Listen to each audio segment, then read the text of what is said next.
મિત્રો spectrum high school PS Patel 39 વર્ષનો મારો અનુભવ છે એનો હું ટીચિંગમાં ઉપયોગ કરું છું। મારી જુદી જુદી મેથડ જે હું સમજાવતો જાઉં છું। ગુજરાત રાજ્ય લેવલે કેઆરપી આરપી તેમજ શિક્ષણના તમામ ક્ષેત્રોમાં લેખન સહિત તમામ જગ્યાએ કામ કરેલું છે।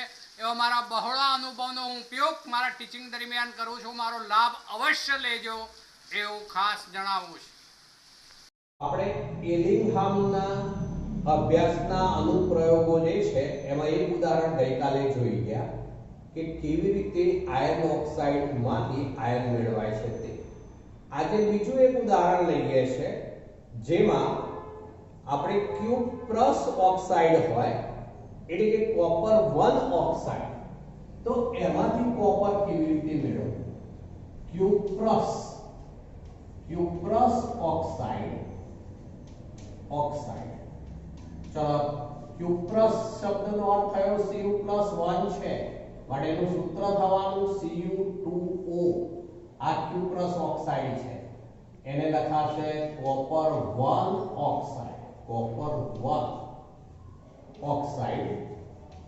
ચલો એમાંથી કોપરનું નિષ્કર્ષણ ઓક્સાઇડમાંથી કોપર Cu નું નિષ્કર્ષણ।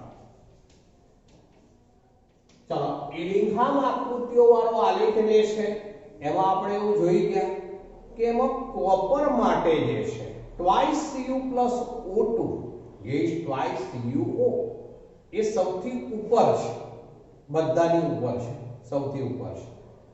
જ્યારે જે કાર્બનમાંથી રિડક્શન કરતા તરીકે ઉપયોગ કરવાથી જે કાર્બન મોનોક્સાઇડ બને છે અને બીજું છે કાર્બનમાંથી કાર્બન ડાયોક્સાઇડ બને છે, એ બંને આલેખ આમ નીચેની તરફ છે, જ્યારે આ કોપર વાળો આલેખ સૌથી ઉપર છે।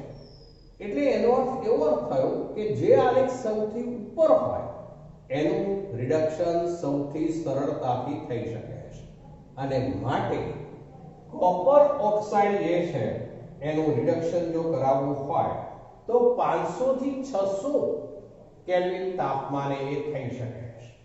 500 થી 600 કેલ્વિન તાપમાને તેનું રિડક્શન થઈ શકે છે।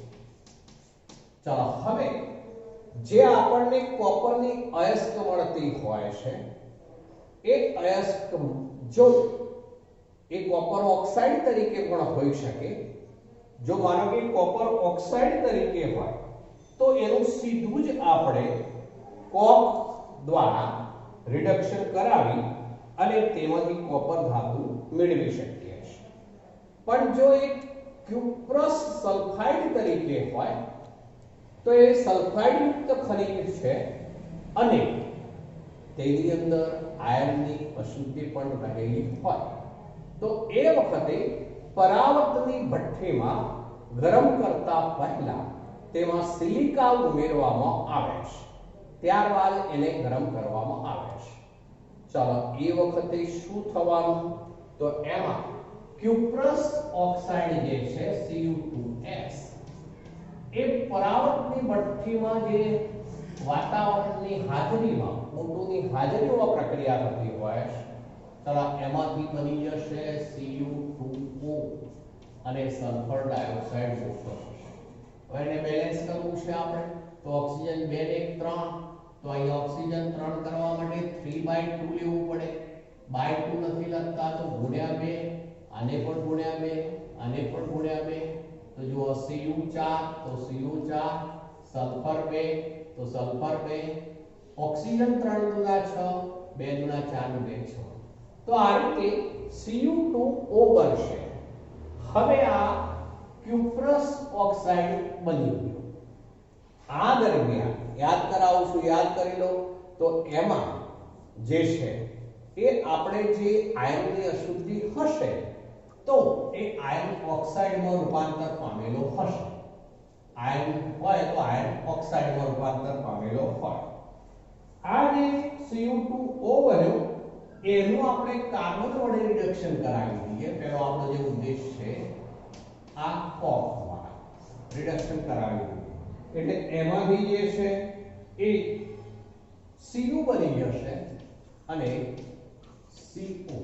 ચલો આ CO2 છે તો આ બે વડે ગુણી દીધું આપણે. તો આ રીતે કોપર મળી શકશે. પણ આમાં અશુદ્ધિ તરીકે જ્યારે આયર્ન રહેલો હોય ત્યારે એ આયર્ન ઓક્સાઇડ બની ચૂક્યો હશે, એટલે FeO સ્વરૂપે હશે. આયર્ન ઓક્સાઇડ બની ચૂક્યો હશે એટલે FeO સ્વરૂપે હોય.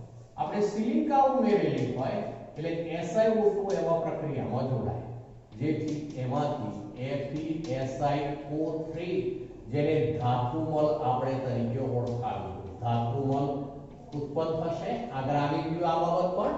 ધાતુમલ ઉત્પન્ન થશે જે સ્લેગ તરીકે ઓળખાય છે. વજનમાં હલકો હોવાથી તે ઉપરની સપાટી ઉપર તરતો હોય છે. એ વખતે જે પરાવર્તની ભઠ્ઠીમાં જે તળિયે મળશે એ શું હશે? તો એ Cu2S અને FeS આ બેનું મિશ્રણ થાય. એ મિશ્રણને શું કહીશું આપણે? Copper Mette. કોપર મેટ્ટે કહે છે, કોપર મેટ્ટે. તો આ કોપર મેટ્ટે આપણને પરાવર્તની ભઠ્ઠીમાં પેલા ભુંજનને અંતે પ્રાપ્ત થશે. આ એક પ્રકારની ભુંજનની પ્રક્રિયાની વાત છે. કોપર મેટ્ટે પ્રાપ્ત થશે. હવે એમાંથી આપણે કોપર મેળવવું છે, એમાંથી કોપર મેળવવું છે તો એને માટે ફરીથી પાછી એવી જ ભઠ્ઠીમાં ફરીથી સિલિકા ઉમેરવામાં આવે છે, ફરીથી સિલિકા ઉમેરવામાં આવે છે અને ફરીથી તેને ગરમ કરવામાં આવે છે. સિલિકા ઉમેરીને ગરમ કરવામાં આવે છે ત્યારે આવું બની જશે. જે FeS છે એ FeS નું O2 ની સાથેની પ્રક્રિયાથી FeO માં રૂપાંતર થઈ જશે અને સલ્ફર ડાયોક્સાઇડ બનશે. ચલો આને બેલેન્સ કરવું છે તો આ બાજુ ઓક્સિજન 3 એટલે આ 3/2 નથી લેતા તો ગુણ્યા 2 ગુણ્યા 2 ગુણ્યા 2 Fe2 Fe2 sulphur 2 sulphur 2 oxygen 3 ના 6 આ 4 4 2 6. તો આ રીતે જે મેટ્ટેમાં રહેલો FeS છે એનું સંપૂર્ણપણે FeO માં રૂપાંતર થઈ જશે. હવે એ FeO ફરીથી પાછો ઉમેરવામાં આવેલો જે SiO2 છે એની સાથે પ્રક્રિયા કરી FeS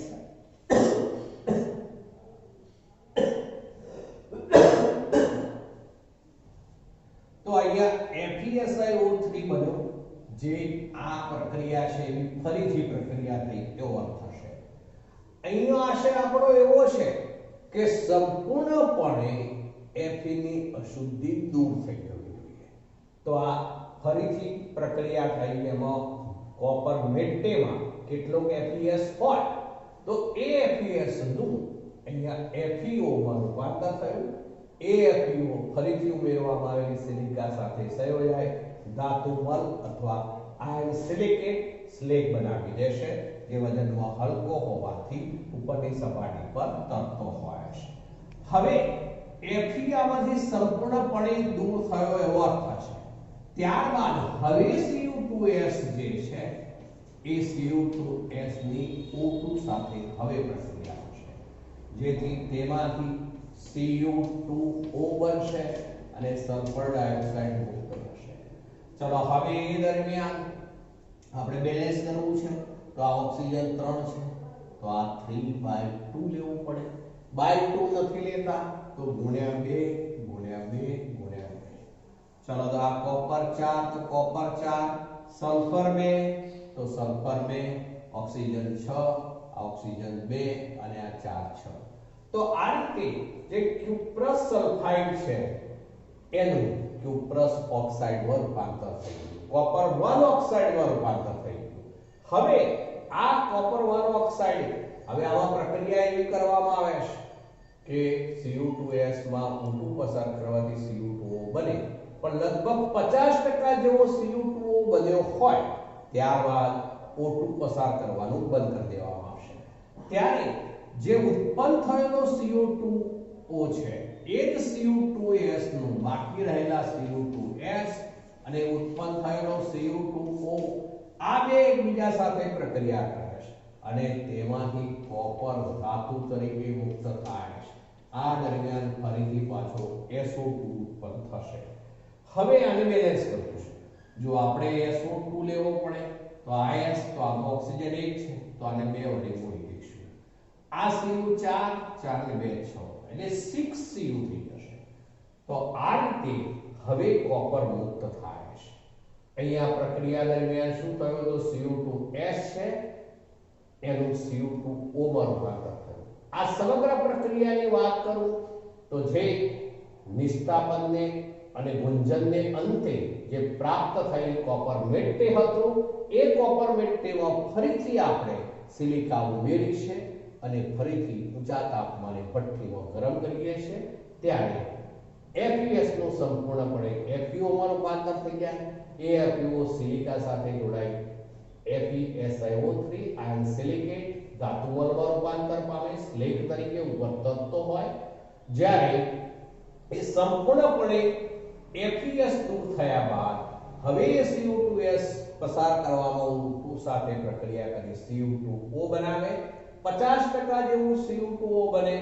અમુક સમય બાદ O2 પસાર કરવાનું બંધ કરી દઈશું ત્યારે જે ઉત્પન્ન થયેલો Cu2O છે એ બાકી રહેલા Cu2S નું રિડક્શન કરે છે. તો આ એક સ્વયં રિડક્શન છે. એમાંથી 6 Cu ઉત્પન્ન થઈ જશે અને SO2 વાયુ તરીકે મુક્ત થશે. આ થોડું અર્ધઘન સ્વરૂપમાં કોપર હોય ગરમ હોવાને કારણે એટલે ધીમે ધીમે ઠંડુ પડતું જાય. ધીમે ધીમે ઠંડુ પડતું જશે. એ દરમિયાન SO2 જે છે એ અંદરથી ધીમે ધીમે પરપોટા રૂપે બહાર આવતો જશે. એ પરપોટો જે છે SO2 નો છે એ ફૂટી જાય. હવે એને કારણે શું થવાનું એ પરપોટા ફૂટી જાય એટલે અહીંયા ખાડા ખાડા થઈ જાય. માટે એ જે બનશે એને કહેવાશે બ્લિસ્ટર કોપર. બ્લિસ્ટર કોપર તરીકે ઓળખાશે. એટલે અર્થ કેવો થાય ખુલ્લાવાળું તાંબુ તરીકે ઓળખાશે. તો આ રીતે આપણે શુદ્ધ કોપર મેળવી શકીએ છીએ. અહીંયા આપણે જે તાપમાન 500 થી 600 કેલ્વિન જે નક્કી કર્યું છે એ પેલા ઇલિંગહેમ આકૃતિઓ ઉપરથી નક્કી કર્યું છે. કોપર સૌથી ઉપર છે twice Cu plus O2 gas twice Cu O તરીકેનો આલેખ સૌથી ઉપર છે ઇલિંગહેમ આકૃતિમાં અને તેથી તેનું કાર્બન દ્વારા પણ રિડક્શન થઈ શકે. કાર્બન મોનોક્સાઇડ બનતો હોય એ રીતે તે જ રીતે કાર્બન એટલે કોક દ્વારા તે જ રીતે કાર્બનમાંથી કાર્બન ડાયોક્સાઇડ બનતો હોય એ રીતે પણ એનું રિડક્શન થઈ શકે છે. માટે સરળતાથી રિડક્શન થઈ શકશે 500 થી 600 કેલ્વિન તાપમાને. તો આ આપણે કોપર કેવી રીતે મેળવી શકાય એની વાત કરી અને હવે ત્રીજું ઉદાહરણ લઈએ છે તેમાં ઝિંકની વાત છે. ચલો એમાં ઝિંક મેળવો. ઝિંક ઓક્સાઇડમાંથી ઝિંક મેળવવું. ઝિંક મેળવવું. ચલો ઝિંક ઓક્સાઇડમાંથી ઝિંક મેળવવું જે છે થોડું મુશ્કેલ છે. એનો આલેખ જે છે એ એલિંગહામ આકૃતિઓમાં થોડોક વચગાળામાં છે. નથી ખૂબ ઉપર કે નથી નીચે પણ વચગાળામાં છે. તો એને માટે થોડું મુશ્કેલ છે. થોડું ઊંચું તાપમાન જરૂરી બનશે. તો એમાં 1673 કેલ્વિન જેવા તાપમાને ઝિંક ઓક્સાઇડ જે છે તેને કોક છે એની સાથે 1673 કેલ્વિન તાપમાને ગરમ કરવામાં આવે છે. ત્યારે એમાંથી ઝિંક ઓક્સાઇડ બની જશે ZnO અને એ દરમિયાન જે છે કાર્બન મોનો ઝિંક બની જશે Zn અને કાર્બન મોનોક્સાઇડ મુક્ત થઈ જશે. તો એ રીતે ઝિંક મેળવવા માટે 1673 કેલ્વિન જેવું ઊંચું તાપમાન જોઈએ છે. એમાં વાસ્તવમાં તો એ રિડક્શન કરાવવા માટે ઓક્સાઇડની જે છે એ કોક અને માટી સાથેની નાની નાની ઈંટો બનાવવામાં આવે છે અને એ દરમિયાન જે ઝિંક મુક્ત થાય છે એ ઝિંકનું જે છે એ નિસ્યંદન કરાવવામાં આવે છે જેથી અશુદ્ધિઓ અન્ય દૂર થઈ જાય. ત્યારબાદ જે નિસ્યંદિત ઝિંક મળે એને ખૂબ ઝડપથી શીતલ કરવામાં આવે છે. એટલે કે ઠંડુ પાડવામાં આવે છે, જેથી ખૂબ ઝડપથી ઠંડુ પાડતા તે ઘન સ્વરૂપમાં ફેરવાશે, એ રીતે ઝીંક મેળવી શકાય છે. ચલો હવે આપણે લખાણ સંબંધિત એક છે ઉદાહરણ, એના ઉપર જઈએ.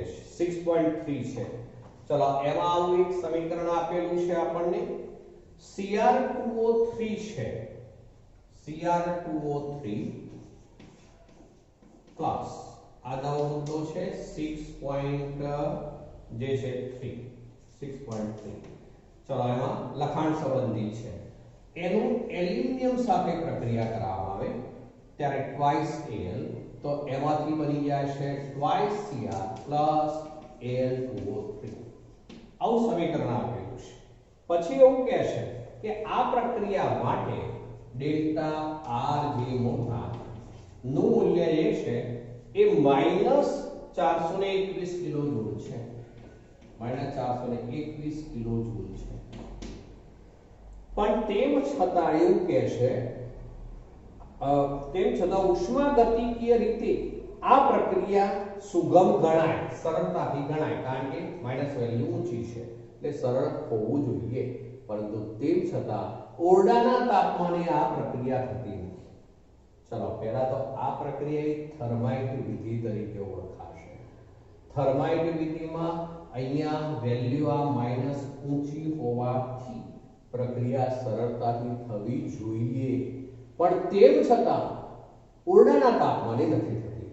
તો પહેલી તો એક વાત કે આ પ્રક્રિયા ઉષ્માક્ષેપક છે, તેથી પ્રક્રિયા દરમિયાન ઉષ્મા ઉત્પન્ન થતી હોય છે, જેથી તાપમાન ઊંચું જવાનું ઓરડાના તાપમાને શક્ય નહીં બને. ચલો બીજી વાત, કોઈ પણ પ્રક્રિયા, રાસાયણિક પ્રક્રિયા થવા માટે જે તે પ્રક્રિયાની સક્રિયકરણ ઊર્જા જે છે એ પણ જરૂરી છે. એ સિવાય પ્રક્રિયા શક્ય જ નથી. પ્રક્રિયકનું નિપજમાં રૂપાંતર થવા માટે તે પ્રકમની જે સક્રિયકરણ ઊર્જા હોય એટલી ઊર્જા એની પાસે હોય ત્યારે જ એ પ્રક્રિયા શક્ય બનશે. અને આ પ્રક્રિયામાં સક્રિયકરણ ઊર્જાનું મૂલ્ય ઊંચું હોવાને કારણે જ ભલે ને ડેલ્ટા R જે મૂળાંક મૂલ્ય નીચું છે, ઘણું ઋણ છે, પણ તેમ છતાં ઓરડાના તાપમાને આ પ્રક્રિયા થઈ શકતી નથી. ચલો બીજો એક છે, શું એ સાચું છે કે કોઈ પરિસ્થિતિમાં Mg Al2O3 નું રિડક્શન કરી શકે અને MgO નું રિડક્શન Al કરી શકે? આ પરિસ્થિતિ શું હશે? હવે આપણે એલિંગહામ આકૃતિઓ જે છે એના અનુસંધાનમાં જ આ જવાબ કહેવાશે. એમાં એવું આપણે લીધું હતું કે જે આલેખ બે લીધા હતા, એમાં એક આલેખ આમ લીધો હતો.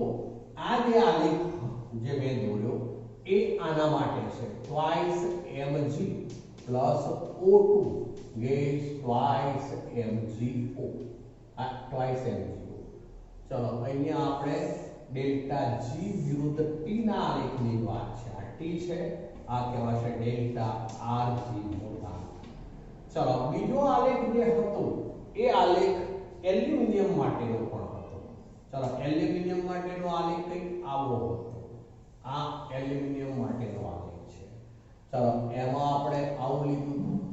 એલ્યુમિનિયમ માટેના આલેખમાં 4/3 Al પ્લસ O2. ચલો તો એમાંથી બનાવ્યું હતું આપણે શું? અહીંયા પેલી રીતે લેવું પડશે ને, તો Al2O3 આપણે બનાવ્યું હતું. ચલો એ Al2O3 બનાવ્યું હતું એટલે ઓક્સિજન એમાં 3 થયા.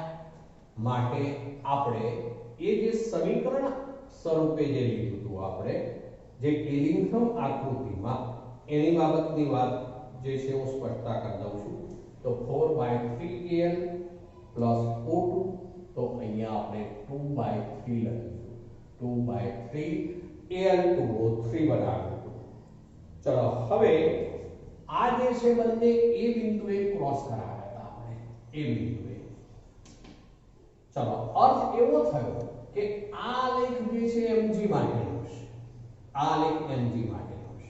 એ બિંદુથી જે તાપમાન છે એના કરતા નીચું તાપમાન લઈએ તો એ વખતે એલ્યુમિનિયમ વાળો આલેખ ઉપર છે. આ એલ્યુમિનિયમ માટે છે, એલ્યુમિનિયમ જ્યારે આ Mg માટે બરોબર તો અર્થ એવો થશે કે આમાં એલ્યુમિના જે છે એલ્યુમિના બોલું છું હવે એનું રિડક્શન Mg દ્વારા થઈ શકે છે પણ ક્યારે એ બિંદુથી નીચા તાપમાને પણ એ બિંદુથી ઊંચું તાપમાન લઈએ આપણે તો ઊંચા તાપમાને ઊંધું થશે એ વખતે Mg નું રિડક્શન એ MgO નું રિડક્શન એલ્યુમિનિયમ દ્વારા થઈ શકે છે પણ ક્યારે ખૂબ ઊંચા તાપમાને તો એ બંને શક્યતા એમાં છે એવું આપણે એલિંગહામ આકૃતિઓના અભ્યાસ પરથી એ બાબતનો જવાબ આપી શકીએ ચલો હવે આવવું છે આપણે ધાતુ કર્મ વિધિના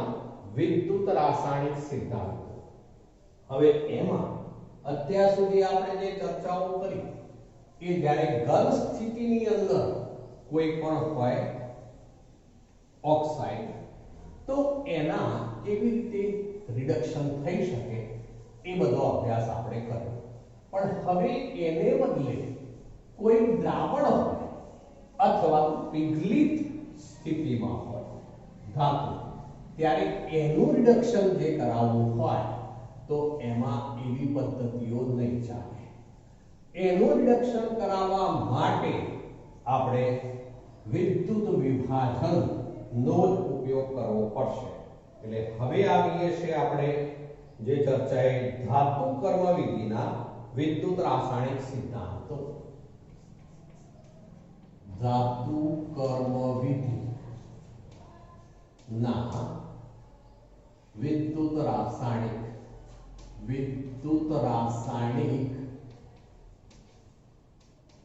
સિદ્ધાંતો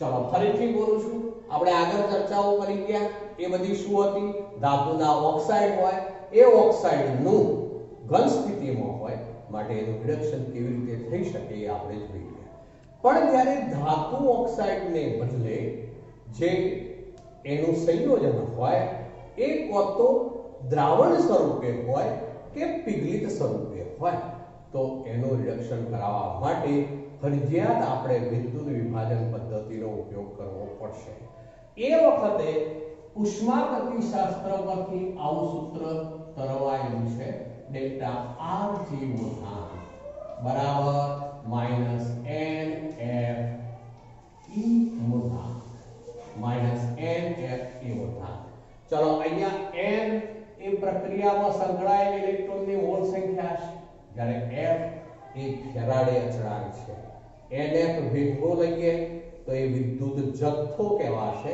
NF જે છે તે જ્યારે E મૂળાંક જે છે એને કહેવાશે E મૂળાંક ઓફ સેલ જે E ઓફ સેલ તરીકે પણ ઓળખાય E મૂળાંક ઓફ સેલ તો E મૂળાંક ઓફ સેલ નો અર્થ થશે આવો E મૂળાંક RED રિડક્શન પોટેન્શિયલ લઈશું કે કેથોડ માઈનસ E મૂળાંક RED of anode ચલો વિદ્યુત રાસાયણના ચેપ્ટરમાં આપણે આ જોઈ ગયા છીએ ફરીથી બોલું છું E of cell E મૂળાંક સેલ બરાબર E મૂળાંક RED of cathode minus E મૂળાંક RED of anode એ સૂત્રનો આપણે ઉપયોગ કરવો પડે હવે હું એક ઉદાહરણ લઉં છું દાખલા તરીકે આપણી પાસે Cu2+ આયન ધરાવતું દ્રાવણ છે એ પીગલિત સ્વરૂપમાં અથવા તો દ્રાવણ જલીય દ્રાવણ સ્વરૂપે પણ હોઈ શકે હું એને એક્વાયર્ડ છે દ્રાવણ છે એવું કહી દઉં છું હવે તેને પ્રક્રિયા આપણે Fe સોલિડ એમાં ઉમેરીએ તો આવું રિડક્શન થશે કે કેમ એ નક્કી કરીએ Cu સોલિડ બને અને Fe2+ આયન તરીકે મુક્ત થઈ જાય અહીંયા જે છે મેં શું કર્યું તો Cu2+ નો રિડક્શન થયું જુઓ દ્રાવણમાં રહેલા Cu2+ નો રિડક્શન કોના દ્વારા થયું તો Fe દ્વારા એટલે Fe રિડક્શન કરતા છે હવે આ પ્રક્રિયા આપમેળે થશે કે કેમ આપણે તો એટલી જ શરત કે પ્રક્રિયા આપમેળે થવા માટે ડેલ્ટા R જે મૂળાંકનું મૂલ્ય ઋણ જ થવું જોઈએ હવે આપણે અહીંયા ઋણ ચિહ્ન છે પહેલી વાર બરાબર ચલો n જે છે એ પ્રક્રિયા દરમિયાન ભાગ લેતા ઇલેક્ટ્રોનની સંખ્યા હોય જે આમાં Cu2+ માંથી Cu એટલે બે ઇલેક્ટ્રોન સંકળાયેલા છે ઓફ થયો. આના ઉપરથી પણ એવું કહી શકાય Fe માંથી Fe2+ એટલે કે બે ઇલેક્ટ્રોન સંકળાયેલા છે. F જે છે એ ફેરાડે વિદ્યુત જથ્થો જે કુલમ્બમાં એક વખતે લેવાતો હોય છે. હવે E મૂળાંકનું મૂલ્ય જે છે એ આપણે નક્કી કરવું છે. તો ત્રીજા ચેપ્ટરમાં આપણે એ પણ આવી ગયું કે આખી શ્રેણી છે EMF શ્રેણી. એ EMF શ્રેણીની રીતે વાત કરીએ તો આમાં બે વેલ્યુની વાત આવશે. એમાં હું આવું લખું છું, પહેલા જો અલગ લખું છું અહીંયા. તો E મૂળાંક આવું લખાશે Cu2+ C. તો આની વેલ્યુ જે છે +0.34 વોલ્ટ છે, +0.34 વોલ્ટ. અને બીજું છે E મૂળાંક Fe પછી 2+, Fe2+ Fe. તો એ વખતેની વેલ્યુ છે એ છે -0.44 વોલ્ટ, -0.44. ચલો હવે આપણે આ જે કોષ છે આ એક જાતની કોષ પ્રક્રિયા થઈ ગઈ. ચલો કોષ પ્રક્રિયા છે તો એને માટે E મૂળાંક સેલનું મૂલ્ય આપણે ગણી કાઢવું છે. તો હું અહીંયા E મૂળાંક સેલનું મૂલ્ય ગણું છું. તો E મૂળાંક સેલ બરાબર, ચલો આમાં કેથોડ એટલે જેનું રિડક્શન થયું હોય તે, તો આ રિડક્શન થયેલું છે માટે આવું લખાશે આ પ્રક્રિયા માટે E મૂળાંક Cu2+ C માઈનસ બીજું એનોડ આવે તો એનોડ એટલે જેનું ઓક્સિડેશન થયેલું હોય તે E મૂળાંક Fe2+ Fe. ચલો વેલ્યુ મૂકી દઈએ તો આ વેલ્યુ છે 0.34 માઈનસ આ વેલ્યુ છે -0.44. ચલો તો બરાબર આ માઈનસ માઈનસ પ્લસ થઈ જશે એટલે હવે થઈ જશે 0.78 વોલ્ટ. આ આપણી પાસે E મૂળાંક ઓફ સેલ એનું મૂલ્ય આવ્યું. આવી પ્રક્રિયાઓ દરમિયાન E મૂળાંક ઓફ સેલ જે હોય એનું મૂલ્ય ધન જ હોવું જોઈએ, ધન જ હોવું જોઈએ. EMF શ્રેણીની વાત કરીએ તો આ રીતે એની ગોઠવણી હોય Cu અને Fe ની. તો આ ધન જ હોવું જોઈએ. તો એ વેલ્યુ અહીંયા મૂકીએ તો આ ધન છે, આ બંને ધન જ હોય તો ટોટલ ગુણાકાર માઈનસ થશે કારણ કે ચિહ્ન માઈનસ છે. એટલે ડેલ્ટા R જે મૂળાંકનું મૂલ્ય જે છે એ ઋણ થશે અને માટે આ પ્રક્રિયા જે છે એ સરળતાથી થઈ શકશે એવો અર્થ થયો હોય. તો આ રીતે સાદા વિદ્યુત વિભાજનમાં, હવે માનો કોઈ સાદું વિદ્યુત વિભાજન છે તો સાદા વિદ્યુત વિભાજનમાં આવું થાય. M કોઈ મેટલ N+4 ધરાવે છે તો રિડક્શન દરમિયાન એ N ઇલેક્ટ્રોન મેળવે ત્યારે તેનું M સોલિડમાં રૂપાંતર થઈ જશે. Mn+ N ઇલેક્ટ્રોન એમાં ઉમેર્યા એટલે M સોલિડમાં રૂપાંતર થશે. તો આ જે પ્રક્રિયા થઈ એ રિડક્શન પ્રક્રિયા છે. માટે વિદ્યુત વિભાજન દરમિયાન જે કેથોડ હોય ઋણ ધ્રુવ હોય એ ઋણ ધ્રુવ પર ધન આયન રહેલો હોય. ફરીથી બોલું છું, સાદા વિદ્યુત વિભાજનમાં જ્યારે વિદ્યુત ધ્રુવો મૂકી એનોડ અને કેથોડ મૂકી જ્યારે દ્રાવણમાંથી વીજ પ્રવાહ પસાર કરીએ ત્યારે દ્રાવણમાં રહેલો ધન આયન જે છે એ ધન આયન કેથોડ ઉપર પહોંચ્યો હોય, કેથોડ ઉપર હંમેશા ધન આયનનું રિડક્શન થાય, તેમાંથી જે તે ધાતુ એ મુક્ત થતી હોય છે. હવે આપણે આનું એક ઉદાહરણ લઈએ છે. દાખલા તરીકે આપણે એલ્યુમિના છે એમાંથી એલ્યુમિનિયમ મેળવવું છે. ચલો એની અંદર આવું એક પાત્ર હોય, એ પાત્રની અંદર જે છે એ અંદરનું સ્તર જે છે એ કાર્બનનું બનેલું હોય છે. અંદરનું સ્તર એવો શબ્દ વાપરું છું, એ કાર્બનનું બનેલું હોય છે. પાત્ર સ્ટીલનું છે પણ અંદરનું સ્તર કાર્બનનું બનેલું છે અને તે કેથોડ તરીકે વર્તે છે, એક કેથોડ તરીકે વર્તે છે. ચલો હવે આ જે પાત્ર છે એની અંદર એલ્યુમિના સાથે ક્રાયોલાઇટ ઉમેરવામાં આવેલું હોય છે. ચલો એલ્યુમિના એટલે Al2O3 પણ એ ઉપરાંત તેમાં બીજું ઉમેરેલું હોય છે Na3AlF6 અને ક્રાયોલાઇટ કહેવાશે. અથવા બીજું ઉમેરી શકાય CaF2. આ બંને જે છે એ અભિવાહ તરીકે વર્તે છે, જે ઉમેરવાથી એલ્યુમિનાનું ગલનબિંદુ નીચું આવી શકે છે અને તેની વિદ્યુત વાહકતામાં વધારો થાય છે. તો એ બંને કારણસર એલ્યુમિના જે છે એમાં Na3Alf6 ક્રાયોલાઇટ અને અથવા બીજું CaF2 એટલે કે ફેલ્સપાર ઉમેરવામાં આવે છે. આ બંનેને અભિવાહ કહેવાશે. અભિવાહનું કામ જે મૂળ ઓક્સાઇડ છે એનું ગલનબિંદુ નીચું લાવે છે અને એની વાહકતામાં વધારો કરે છે, જેથી વિદ્યુત વિભાજનની ઘટના એ થોડાક નીચા તાપમાને પણ સરળતાથી થઈ શકતી હોય છે. હવે આની અંદર જે છે એ આવા એક સ્ટેન્ડ ઉપરથી આવા વિવિધ કોષો જે ગ્રેફાઇટના છે એ લટકાવવામાં આવેલા હોય છે. આ ગ્રેફાઇટના એ એનોડ તરીકે ઓળખાશે. એનોડ તરીકે આ બધા નીચે લટકાવ્યા છે એ એનોડ છે જે ગ્રેફાઇટમાંથી બનેલા છે. ગ્રેફાઇટ. ચલો તો આ જે છે આપણે સ્તર આપણે બનાવ્યું. એક કેથોડ એક કાર્બનનું સ્તર છે, પાત્ર સ્ટીલનું છે, કાર્બનનું એની અંદરનું સ્તર બને છે એવું જે કેથોડ તરીકે, જ્યારે એનોડ તરીકે આ એક સ્ટેન્ડ દ્વારા ગ્રેફાઇટના સળિયાઓ લટકાવવામાં આવેલા હોય છે. એની અંદર પિગલિત સ્વરૂપમાં હવે હશે Al2O3, Na3Alf6, CaF2 એ બધાનું મિશ્રણ હશે. હવે જ્યારે વિદ્યુત પ્રવાહ પસાર કરવામાં આવે ત્યારે આવી પ્રક્રિયાઓ અહીંયા થશે. અહીંયા Al2O3 છે એ જે છે એક ગ્રેફાઇટ એટલે કે કાર્બન, એક કાર્બન દ્વારા જ રિડક્શન પામે છે. ગ્રેફાઇટ એટલે કે કાર્બન, કાર્બન દ્વારા જ રિડક્શન પામે છે. 3C તો એમાંથી બનશે ટ્વાઇસ Al. એલ્યુમિનિયમ જે છે એ મુક્ત થઈ જશે અને કાર્બન મોનોક્સાઇડ 3 ટાઈમ્સ CO તરીકે મુક્ત થશે. હવે સમગ્ર પ્રક્રિયાને આપણે વિસ્તૃત રીતે સમજવી છે કે ખરેખર વિદ્યુત વિભાજન કેવી રીતે થાય છે. તો એ આ રીતે સમજાવી શકાશે.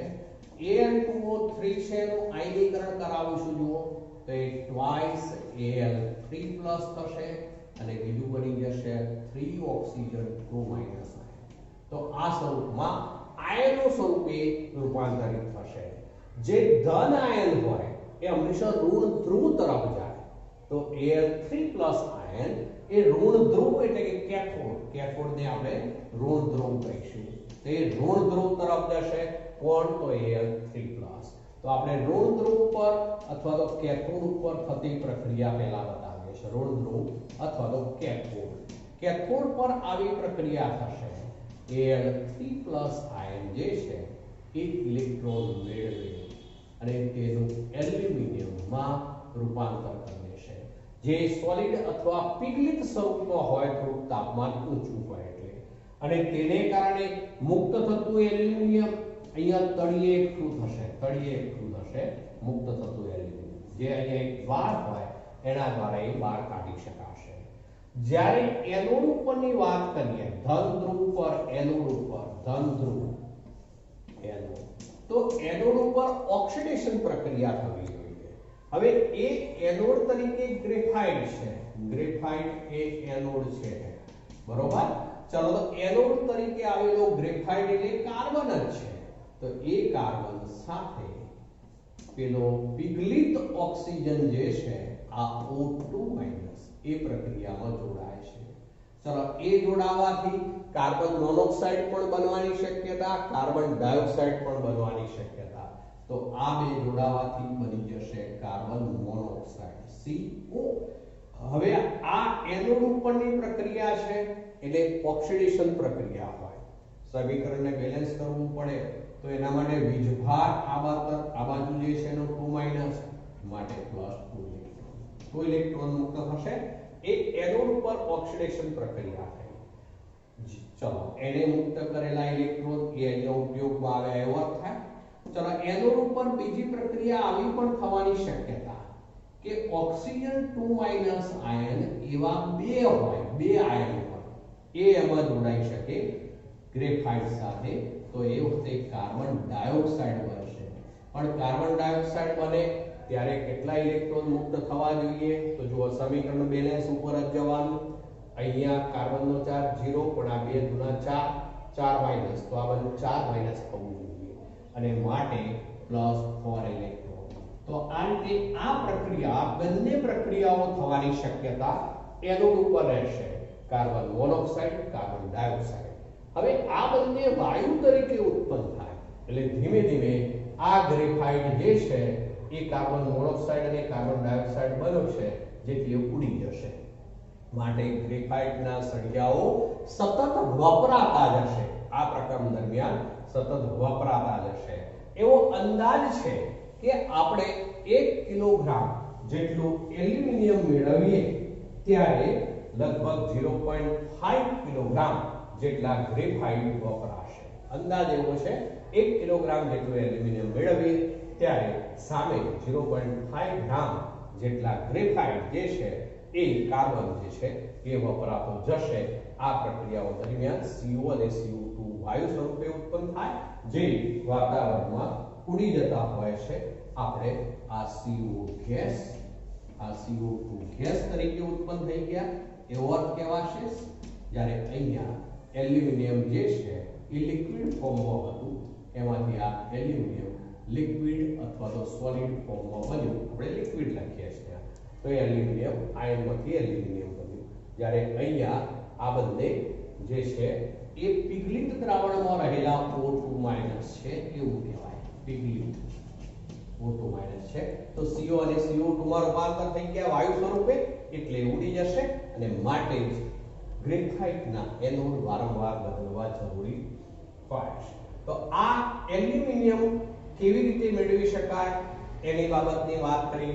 આ દરમિયાનનું તાપમાન જે છે એ લગભગ આપણે 800 કેલ્વિનની આસપાસનું તાપમાન રાખીશું.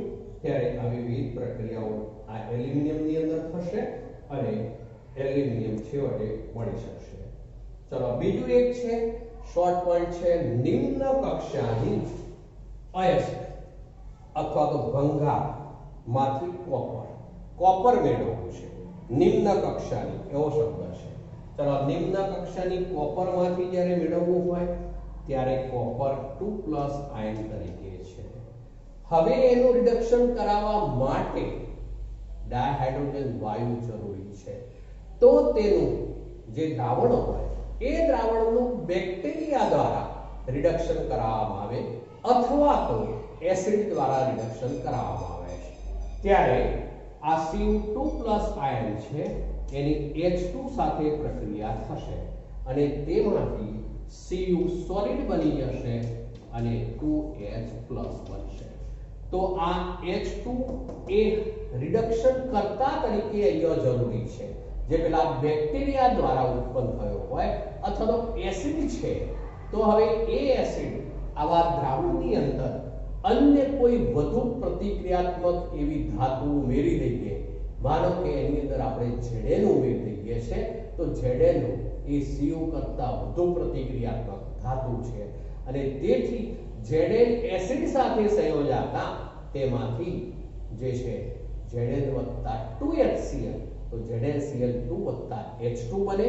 એ ઉત્પન્ન થયેલો હાઇડ્રોજન જે છે એ પેલા દ્રાવણમાં રહેલા Cu2+ આયન જે હોય એનું આ રીતે રિડક્શન કરી દેશે CO સોલિડમાં અને 2 હાઇડ્રોજન H+ આયન તરીકે મુક્ત થશે. તો આ જ્યારે નીચી જાતની કોપર ધાતુ હોય તેની અંદરથી Cu2+ આયનનું Cu સોલિડમાં રૂપાંતર આ ડાયહાઇડ્રોજન દ્વારા થઈ શકે છે. તો આ પણ એક કોપર ધાતુ મેળવવા માટેની રીત છે.